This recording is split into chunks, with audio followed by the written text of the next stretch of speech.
송나영의 라디오 오늘.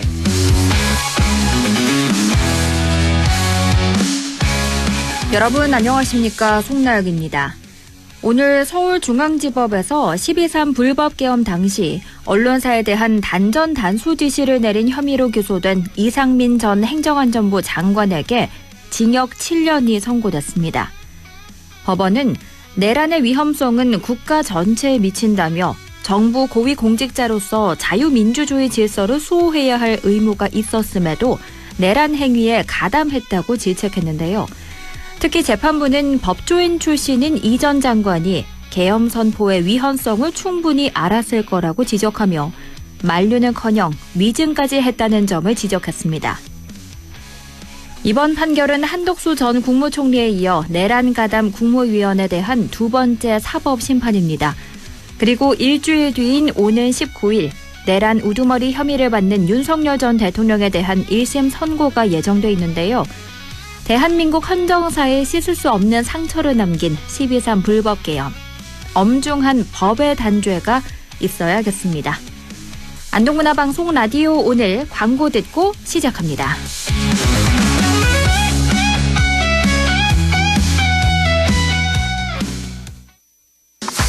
기대고 싶은 기대하고픈 저축은행 당신의 기대 저축은행에 기대세요. 기대고 싶은 기대하고픈 저축은행 예금 적금에 대출까지도 저축은행에 기대세요. 기대만큼 기댄 만큼 행복이 온다. 저축은행. 안전화가 이렇게 편해도 돼요? 나도 모르게 집에까지 신고 간다니까요. 우린 발이 건강해야 하니까 안전화 아무거나 못 신어요. 내가 안전해야 가족이 안심하지. 그래서 난 꼭 워킷만 신어. 워킷 안전화를 고집하는 확실한 이유가 있다. 생각의 차이가 만드는 가치 워킷. 워킷 안전화. 미래 에셋 미래 에셋 투자는 미라 에셋 AI 자산 배분 디지털 현금 투자는 더 미래 에셋 증권. 원금 손실 유의, 투자 전 상품 설명서 및 약관 필독. 2월 12일 목요일 라디오 오늘입니다. 일부 생활 속 법률 문제를 쉽고 명쾌하게 풀어봅니다. 안형진의 쾌도 난법 준비되어 있고요. 2부 이슈 오늘에서는 영주시의 설 명절 연휴 종합대책에 대해 잠시 후 영주시 총무과 장혜진 과장과 이야기 들어봅니다. 이어서 진보의 눈으로 바라보는 지역과 전국의 정치 현안, 임미애의 그래도 정치, 더불어민주당 임미애 의원과 함께합니다. 라디오 오늘 유튜브로도 다시 들을 수 있거든요. 많은 애청 바랍니다.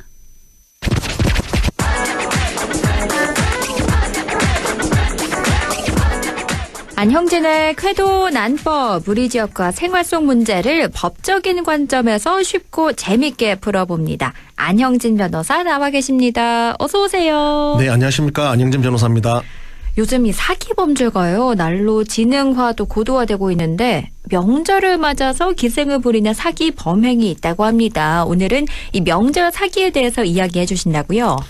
네, 그렇습니다. 이 어떤 사기 범행이란 게 매해마다 지금 고도화 진흥화되고 있는데요. 네. 참 또 명절을 맞아서 그것도 맞춤형 사기가 또 극성을 부리고 있습니다.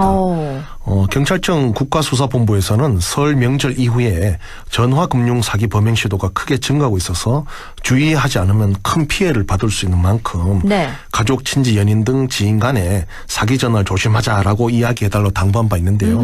이게 무려 한 2022년 2월 14일자 보도 자료입니다. 네. 그 이후에도 계속 비슷한데 올해도 마찬가지로 조심할 필요가 있고요. 네.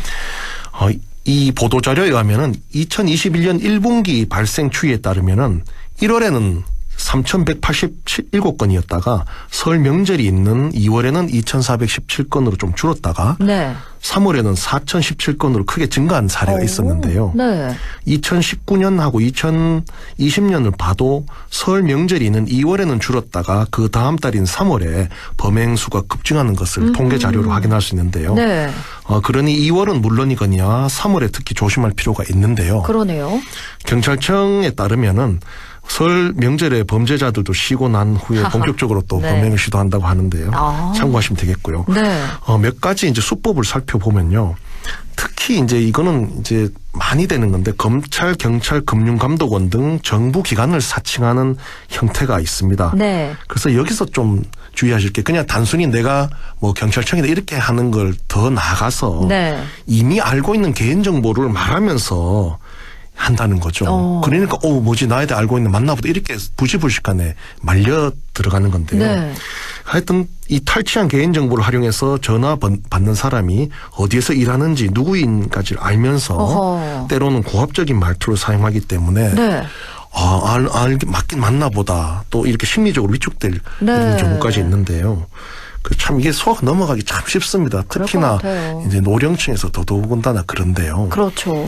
뭐 예를 들어서 홍길동님에게 전화를 해서 이게 신기한 게 개인의 은행 예금 액수라든지 대출 액수, 이자율 뭐 이런 거 또는 주소, 주민등록번호 등 다 알고 있습니다. 어허. 이런 걸 다 얘기해 주면서 이야기를 시작하니까 네. 일단 신뢰를 하고 맞나보다 이렇게 말려 들어갈 수밖에 그렇죠. 없거든요. 그렇죠. 그래서 그런 연후에 이제 뭐 이자율이 이렇게 되고 있는데 대출을 좀 싸게 이자율이 싼 걸로 바꿔주겠다든지 아니면 대출 액수를 좀 더 늘려주겠다든지 네. 뭐 또는 지금 이 계좌가 범죄 이용 당했으니 관련 자금을 빨리 옮겨야 된다 이렇게 이제 이야기를 아주 능숙하게 합니다. 네. 예전에는 말투 자체가 좀 부자연스러운 게 많았는데 요즘은 아주 그 한국 자연스러운 말투를 하거든요. 그래서 이제 그렇게 하면서도 또 한편으로는 이렇게 이제 대출을 옮기거나 할 때에는 수수료가 필요한데 네. 뭐 요구를 합니다. 그러면 사람이 또 넘어가는 거거든요. 이런 경우가 있고요.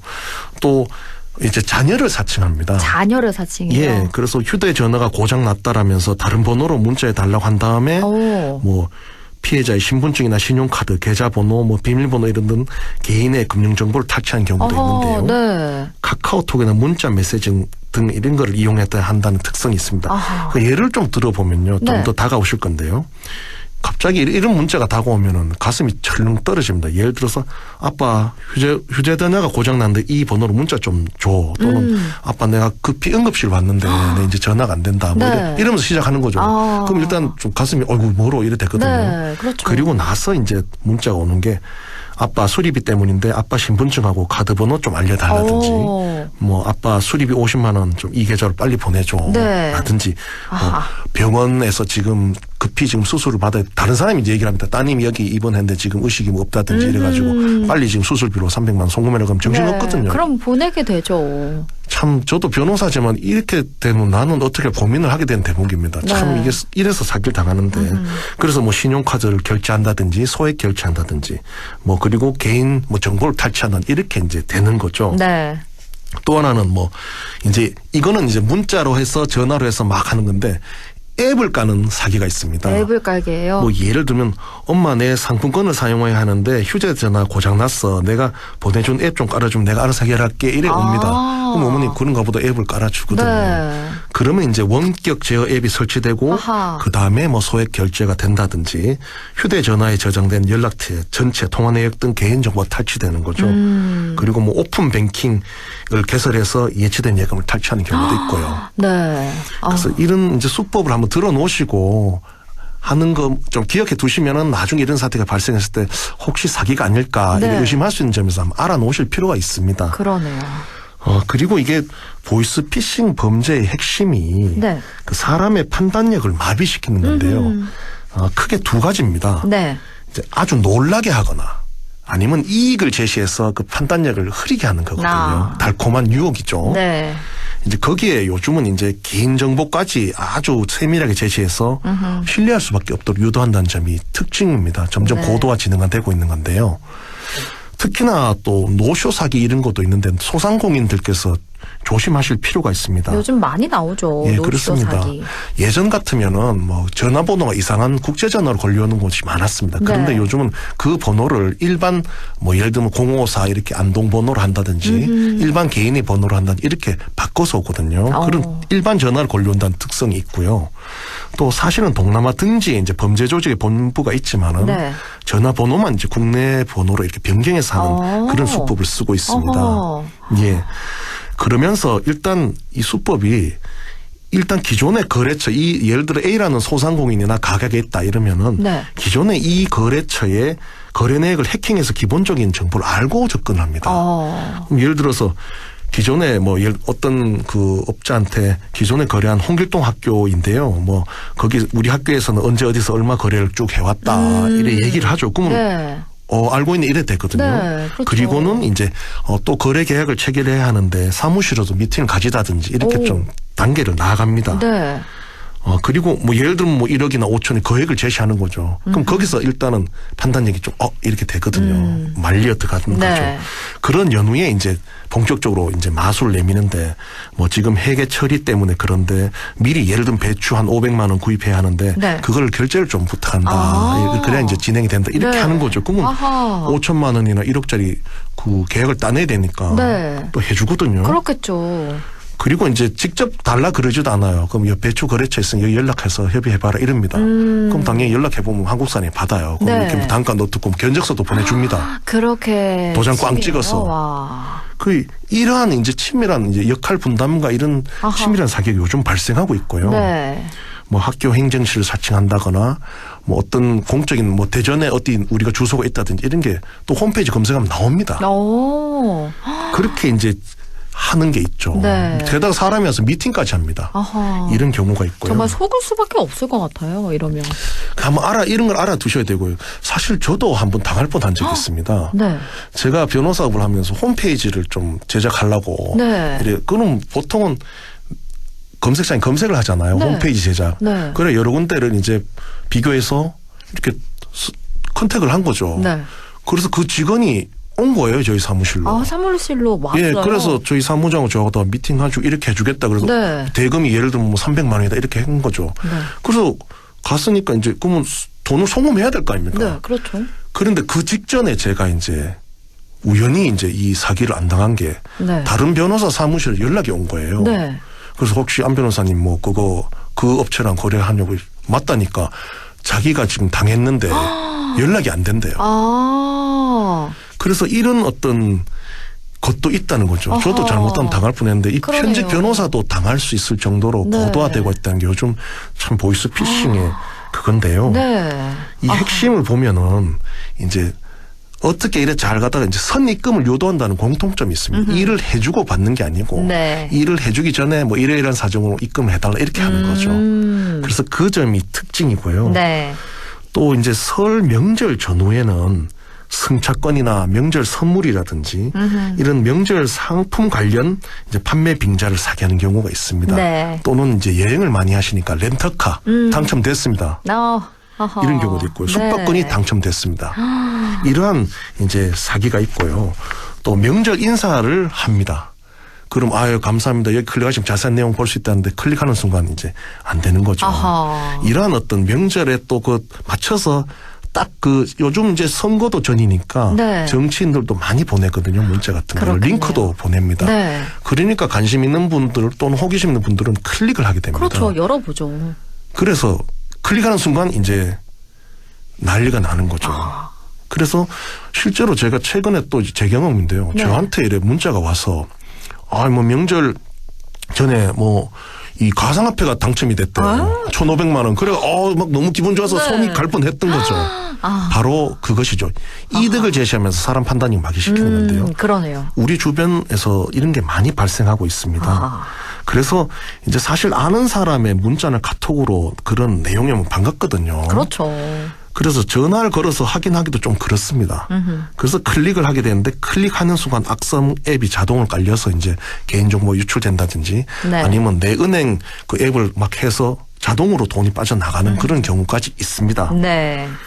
그래서 이제 한 번 더 강조드릴 것은 여기서 문제가 가장 뭐냐면은 요즘 추세가 이미 충분히 파악한 당사자의 개인정보 등을 빙자하면서 굉장히 구체적으로 친밀히 다가온다는 거죠. 문자나 전화로. 네.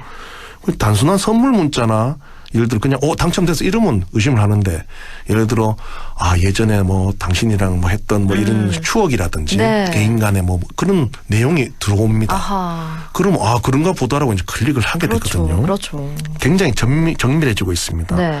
뭐 저번에 5천만 원짜리 공사 따주게 해줘 고맙다든지 뭐 해결해줘서 고맙다 저번 돈 이런 개인적인 게 들어옵니다. 네. 이미 어느 정도 파악하고 들어오기 때문에 참 고도화되고 있다는 점 알고 우리도 대응해야 되고요. 네. 이제 문자나 이런 거 올 때 이제 의심을 하고 볼 수밖에 없는 그런 세대가 되어버렸습니다. 네, 그렇죠. 그래서 특히나 이제 어르신들을 상대로 이렇게 하는 경우가 많기 때문에 세배하고 할 때 한 번 더 이렇게 고지시키는 것도 좋을 것 같고요. 네. 이제 좀 더 나아가는 거는 이제 인공지능을 이용해서 화상 전화나 실제 전화를 한다는 겁니다. 인공지능까지요? 예, 그 사람 목소리를 똑같이 나옵니다. 와. 그 사람 얼굴도 똑같이 나오고요. 예를 들면은. 네. 이 점에 대해서는 그럼 어떻게 대응해야 되느냐. 그러니까요. 사실상 무방비입니다. 그래서 그런 전화가 오면 한번 끊고 다시 전화할게 그러고 자식이나 친지한테 전화를 하는 방안이 있죠. 네. 그래서 우리가 앞으로 이런 점은 좀 우리 사회의 에티켓으로 그래 일단 끊고 다시 전화할게 이랬을 때도 이해를 해주는 문화가 필요합니다. 안 그러면 네. 당하거든요. 그러네요. 그런데 그러한 개인적인 노력만으로는 한계가 있습니다. 이제 전화나 화상 전화가 AI로 만들어진 사기 전화일 경우에 걸러낼 수 있는 프로그램이나 기타 방지책을 이제는 정부나 업계가 적극적으로 만들어야 하는 거거든요. 네. 사실 저도 보면 이거 뭐 저도 변호사지만은 이거는 완전 당할 수밖에 없는 이런 사기가 정말 요즘 많아지고 있습니다. 그렇죠. 그래서 이제 이런 거를 해야 된다는 거고요. 네. 정부에서는 그래서 은행이나 기타 금융기관에 이런 방지의 책임을 지우는 쪽으로 정책을 하고 있는데 다행입니다. 네. 네. 그래서 이 사기 범행이 설을 맞아서 또 설 이후에 급증할 수 있는데요. 하여튼 이번에 다 모이셔가지고 이런 사기에 대한 얘기도 한번 나눠보시는 것도 앞으로 돈을 아낄 수 있는 그런 중요한 어떤 대화가 될 수 있을 것 같고요. 네. 각별히 조심해야 된다는 점을 꼭 말씀드리고 싶습니다. 네. 설 명절 잘 보내시기 바랍니다. 네. 감사합니다. 변호사님도 설 명절 잘 보내시기 바랍니다. 네, 감사합니다. 지금까지 안영진의 쾌도 난법 안영진 변호사와 함께했고요. 라디오 오늘 2부에서 뵙겠습니다.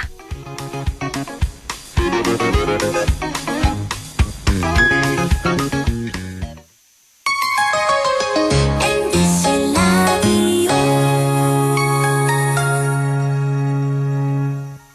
지역과 함께 성장해갈 인재를 키웁니다. 지역교육 혁신을 주도하는 안동과학대학교. 새로운 도전을 위한 성인학습자 평생 직업교육. 해외 우수인재 지역정착을 위한 명품 교육과정 혁신. 대학이 지역의 미래다. 혁신을 주도하는 안동과학대학교. 땡긴다 땡겨. 매콤새콤 달콤한 맛. 무침에는 역시 땡기네 가오리. 장례식장 등 각종 대소사 최고의 인기 메뉴 땡기네 가오리. 물이 생기지 않아 언제 어디서든 포장 배달 택배 모두 가능한 안동 땡기네 가오리. 054-852-4988. 가족과 함께 즐기는 영주 도심 속 힐링 온천. 영주 온천랜드와 영주 호텔.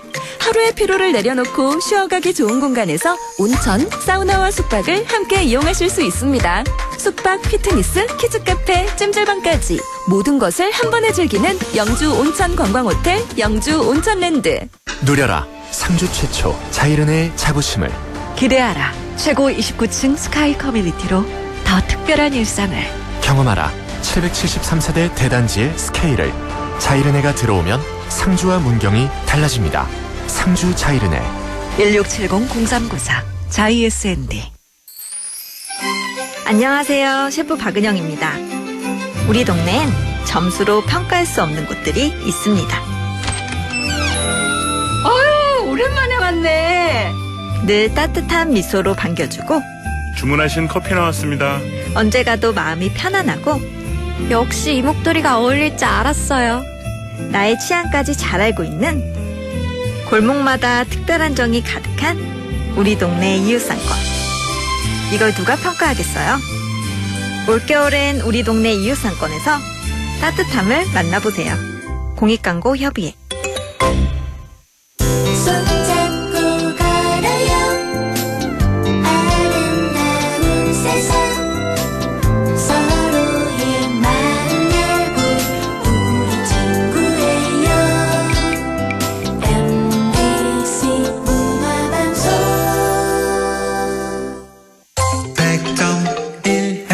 라디오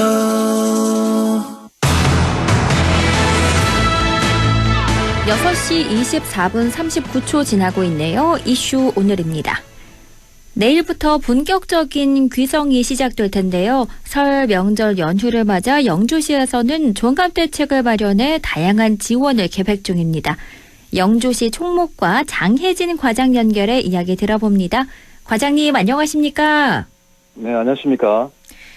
민족 대명절 설을 앞두고 영주시가 설 명절 종합대책을 수립했습니다. 이번 대책의 핵심 목표 그리고 가장 중점을 둔 부분 뭔지 들어볼까요?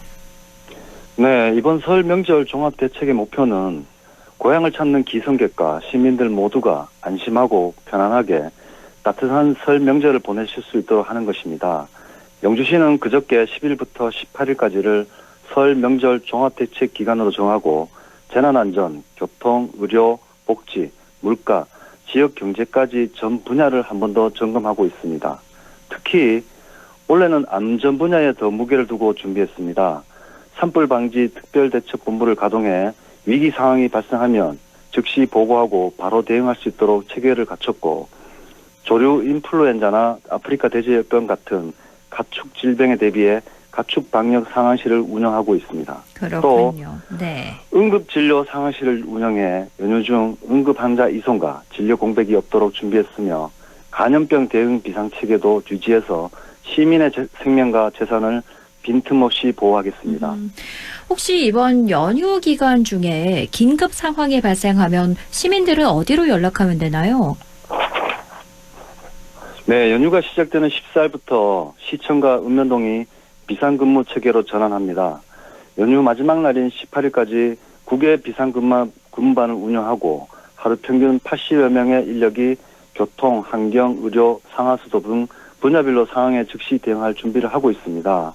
재난상황실과 CCTV 통합관제센터도 연휴 기간 내내 24시간 운영됩니다. 재난상황실에서는 기상 상황과 각종 안전정보를 실시간으로 확인하면서 눈, 결빙, 화재 같은 위험 요소를 실시간으로 점검하여 상황이 발생하면 관련 부서와 즉시 연결해 대응합니다. 또 CCTV 관제센터는 전통시장, 터미널, 주요 교차로를 집중 모니터링하면서 위급 상황이 포착되면 112나 119와 바로 공조하고 있습니다. 긴급 상황이 발생하면 평소와 같이 화재나 구조가 필요한 경우에는 119, 사건 사고는 112로 바로 연락하시면 됩니다. 또한 생활 불편 사항이나 각종 민원은 시청 당실로 연락 주시면 해당 분야 상황반으로 바로 연결해 드리겠습니다. 네. 화재나 구조가 필요한 경우는 119, 또 사건 사고는 112로 연락하시면 되는데요. 사실 2월이다 보니까 폭설 또 결빙 우려가 되는데요. 전통시장 같은 다중이용 시설 점검은 물론이고 산불 방지와 또 제설 대응 체계는 어떻게 준비되어 있나요? 네, 다행히 현재 예보상으로는 연휴 기간 동안 눈 소식은 없는 상황입니다. 네. 하지만 겨울철이다 보니 이제 방심하지는 않고 있습니다. 기상 상황을 실시간으로 모니터링하고 있고요. 혹시라도 강설이 예보되면 제설 장비와 인력을 즉시 투입할 수 있도록 준비해 두었습니다. 제설 자재는 충분히 확보해 두었고 차량과 장비 점검도 모두 마쳤습니다. 요즘은 눈보다도 건조한 날씨와 강풍으로 인한 산불이 더 걱정입니다. 이에 산불 예방 활동을 강화하고 있고 초동 진화를 위해 산불 헬기도 임차 운영 중입니다. 산불 예방 진화 인력을 취약 지역 중심으로 배치해 두었고요. 성묘객으로 인한 실화 가능성에 대비해 홍보와 계도 방송을 강화하고 있습니다. 산림 인접 지역의 하목 보일러나 영농 부산물, 쓰레기 소각은 전면 금지하고 공원, 묘지, 일삼로 등 취약 지역 순찰도 강화하고 있습니다.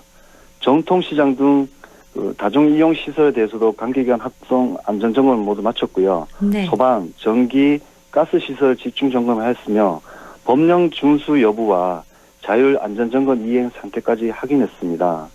설 연휴 동안 안전사고가 발생하지 않도록 대응 체계를 다시 한 번 더 점검하면서 철저하게 대비하겠습니다. 네. 불법 소각은 절대 금해야 된다는 거 잊지 마셔야겠고요. 그리고 이 명절이 더 외로운 이웃들이 있습니다. 결식 우려 아동에 대한 급식 지원, 또 위기 가구 발굴 등 복지 사각지대를 메우기 위해서 현재 어떤 노력 기울이고 계신가요? 예, 저희 영주시는 설 명절을 앞두고 복지 분야도 중점적으로 점검하고 있습니다. 네. 우선 관내 취약계층 처녀 가구에 설 명절 위로금을 지급했고 사회복지시설 30개소를 방문해 운영 상황을 확인했습니다. 또 명절 전후를 위기가구 집중 발굴 기간으로 정해 취약계층도 살펴보고 있습니다. 전력이나 통신 사용량 등 생활 데이터를 활용해 이상 징후가 확인되면 담당 공무원이 직접 유선 확인이나 방문을 통해서 상황을 점검하고 필요한 지원을 연계하게 됩니다. 저희 행정 인력만으로는 한계가 있기 때문에 우체국 복지등기, 영주 이웃 살핌이 명예사회복지 공무원, 지역사회보장협의체 등과 협력해서 현장에서 이상 징후를 확인하고 있습니다. 결식 우려 아동은 읍면동과 학교가 협력해서 대상자를 관리하고 아동급식 카드와 지역 아동센터를 통해서 연휴 기간에도 급식 공백이 없도록 하고 있습니다. 또 명절 기간에 혹시나 있을 수 있는 아동학대 신고에 대비해서 신고 접수 시 즉시 현장 확인과 보호 조치가 가능하도록 경찰, 아동보호 전문기관과 공조체계를 유지하고 있습니다. 그렇군요. 그런가 하면 명절에 갑자기 아프면 참 당황스러운데요. 연휴 기간에 문을 여는 병원, 의원, 그리고 약국을 확인하는 가장 빠른 방법은 어떤 걸까요? 맞습니다. 명절에 갑자기 아프면 많이 당황스럽게 되는데요. 그래서 연휴 기간 중 문 여는 병원이나 약국을 미리 알고 계시는 좋을 합니다. 먼저 해열제나 소화제 같은 간단한 안전상비 의약품 판매업소는 저희는 50여 곳이 지정되어 있습니다. 연휴 기간에도 당직 약국을 운영하는데요. 자세한 사항은 영주시 보건소 누리집에 안내된 정보를 확인하시면 되겠습니다.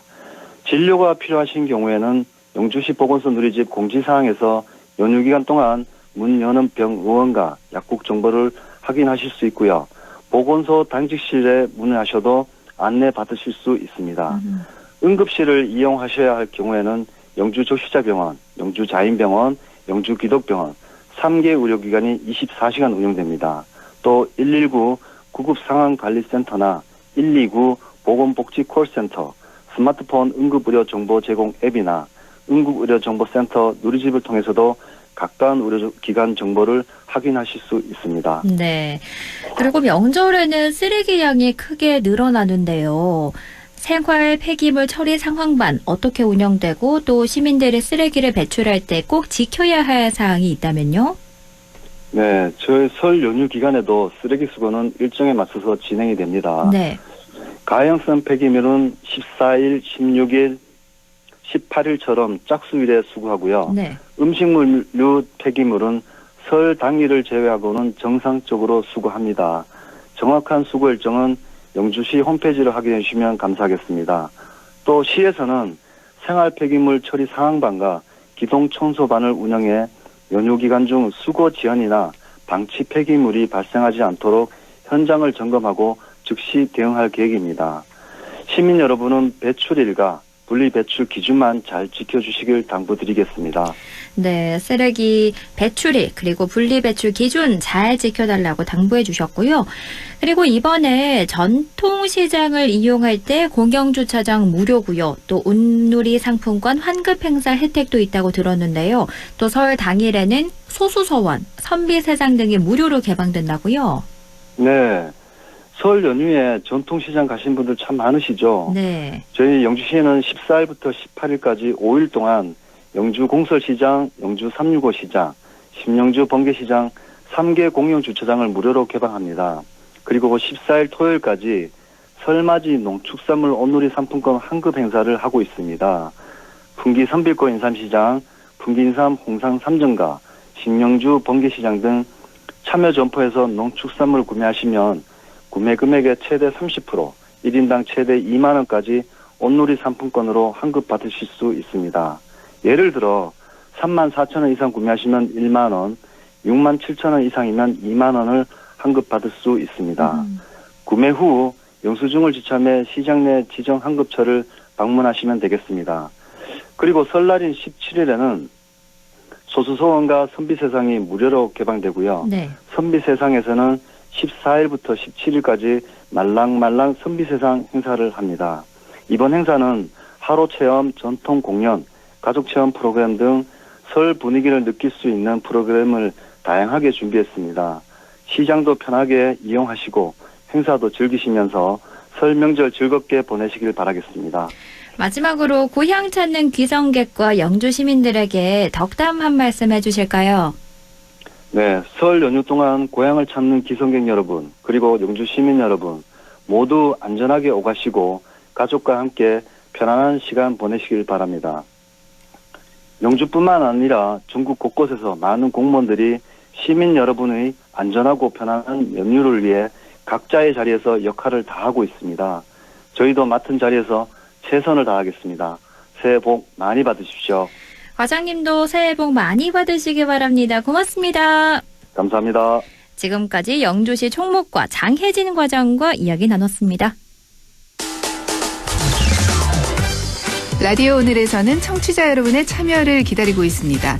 우리 지역에서 발생한 사건, 사고 소식이나 함께 토론하고 싶은 내용을 안동 MBC 홈페이지 라디오 오늘 게시판에 올려주시기 바랍니다. 전화와 문자 참여도 하실 수 있습니다. 전화는 851국에 7191번, 문자는 샵 0913번으로 보내주시면 됩니다.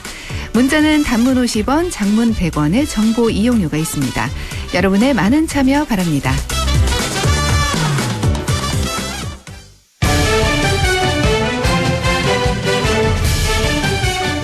임미의 그래도 정치, 진보의 눈으로 지역의 현안과 전국적인 정치 현안 짚어봅니다.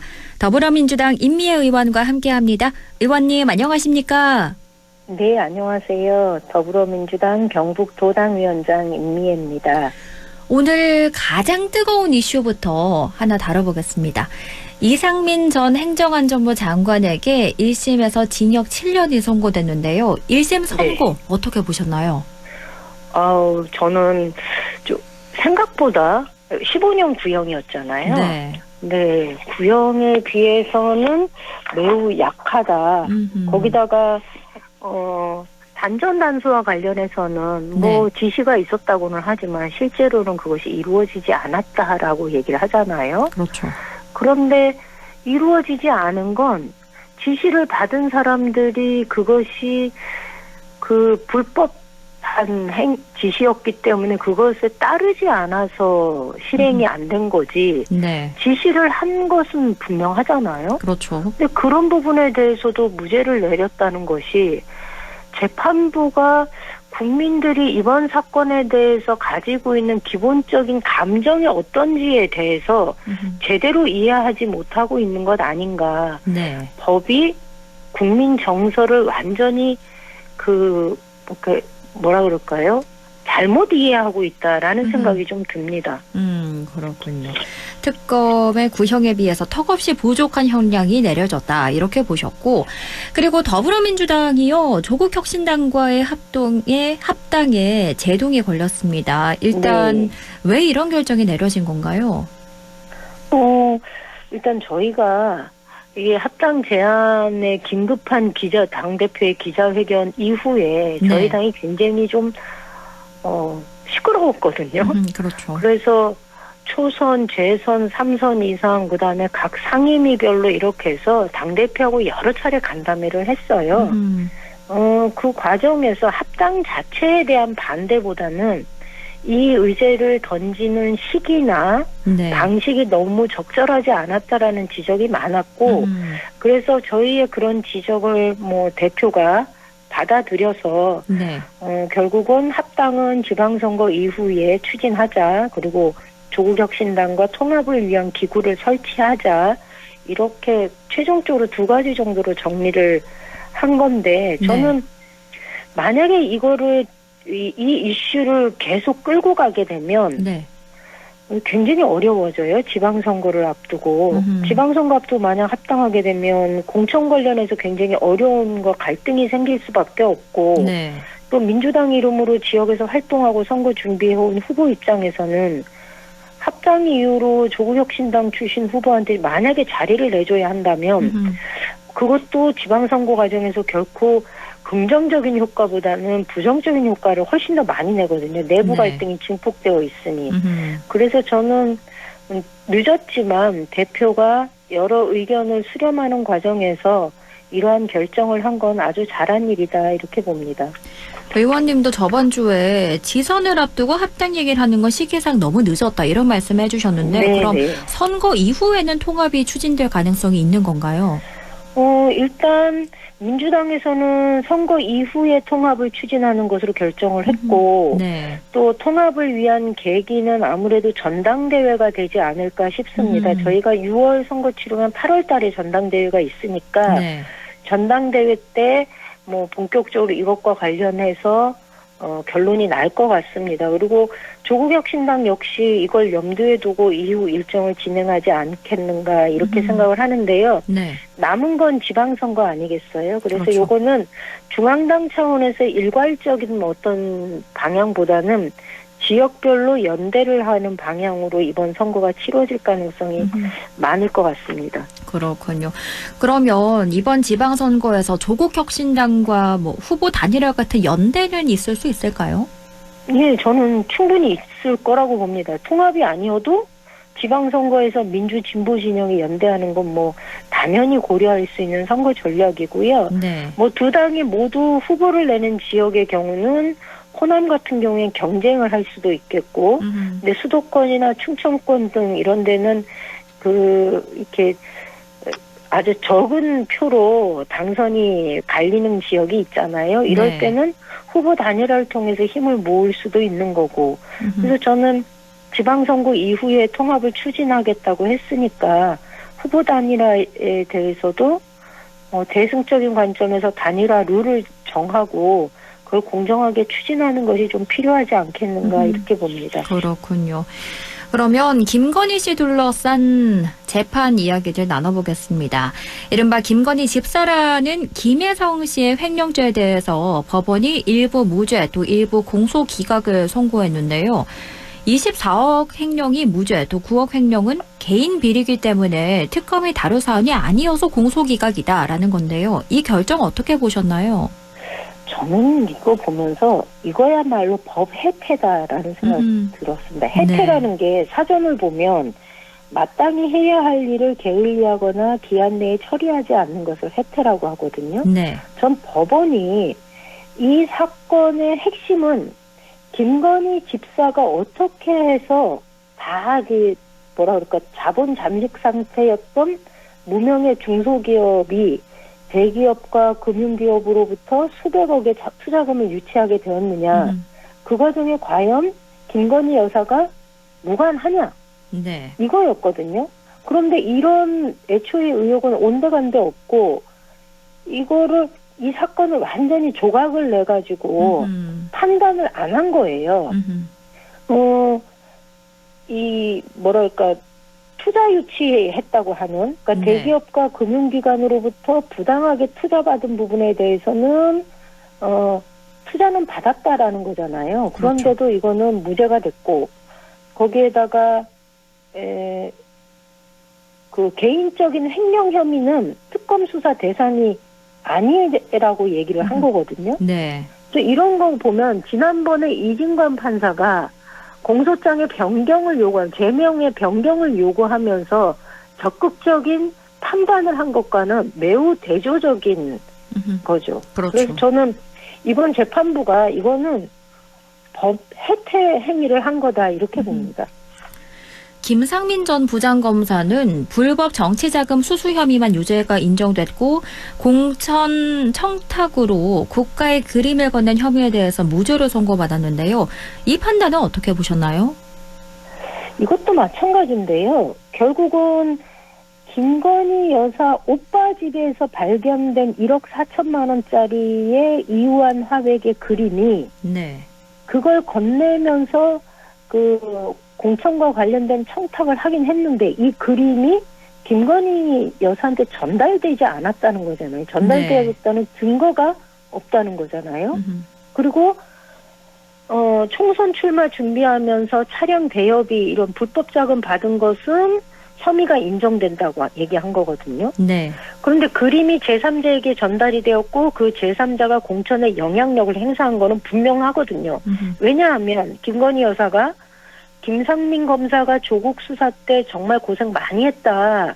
그러니 김 검사가 창원 의창구의 국회의원이 되게 도와달라라고 했다는 증언을 김명태균 씨가 증언을 했었고요. 네. 그리고 공천 탈락하고 나니까 김상민 전 검사를 없는 자리였던 그 국정원 법률특보라는 자리를 만들어서 낙하산으로 내려보낸 사람도 윤석열 김건희 부부거든요. 네. 그러면 이미 증인도 있고 증거도 충분히 있는데 물론 민중기 특검팀의 수사가 부진했다라고 뭐 비판받을 여지도 있지만 저는 오히려 진실을 밝히려고 하는 법원의 노력도 턱없이 부족한 거였다라고 그렇게밖에 말할 수 없을 것 같습니다. 지금 영태균 씨, 김영선 전 의원, 또 김건희 집사라 불리던 김혜성 씨, 또 화백의 그림을 줬다는 김상민 전 검사 모두에게 무죄 또는 공소기각이 선고됐는데요.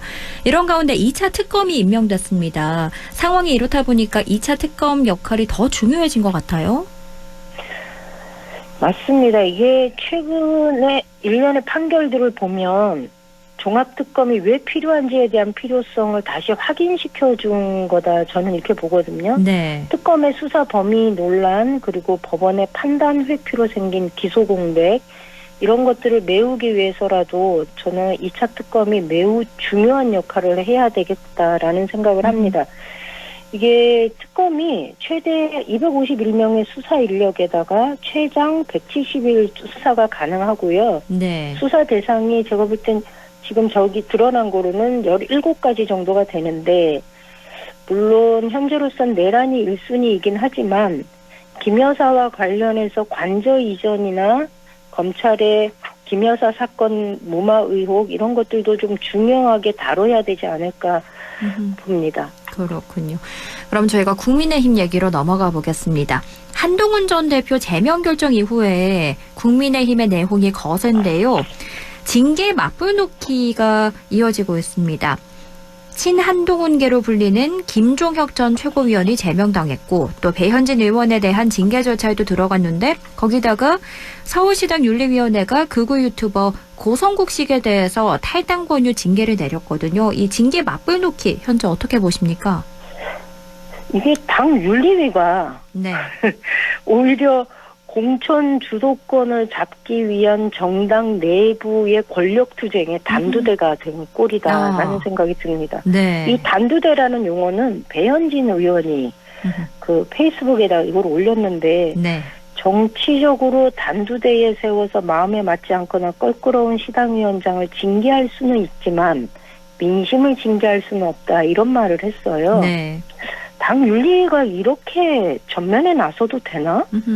뭐 이런 생각이 좀 듭니다. 그러니까 중앙당 윤리가 배현진 의원한테 만약에 당원권 정지 이상의 징계를 내리면 서울시당 위원장 직무는 정지가 되고 그렇게 되면 친장동혁계가 직무대행을 맡을 가능성이 매우 크거든요. 네. 그러면 공천에 장동혁 의원이 직접적으로 권한을 행사하는 것과 다를 바 없는 거죠. 그렇죠. 거기다가 지난 2월 5일 날 작년 정기 당무감사 결과가 나왔어요. 네. 그런데 거기에 보면 하위 평가를 받은 당협이 37곳이 있는데 이 당협위원장들한테 경고 조치를 했거든요. 예, 이렇게 된 그런데 이 37명이 다수가 그동안 장동혁 대표의 노선 변화를 촉구했던 수도권 지역의 당협위원장이 대거 들어가 있는 거예요. 네. 그러니까 이거는 여러 가지 면에서 국민의힘은 이번에 지방선거를 앞두고 전면적으로 친장동혁계, 다시 말하면 윤어게인 세력으로 물갈이를 하고 전면 교체를 하려고 하는 움직임이다. 이렇게 볼 수 있을 것 같습니다. 그런데 그간 윤어게인에 외쳐온 국민의힘 김민수 최고위원이요. 그간 행보와 좀 다른 얘기를 했는데요.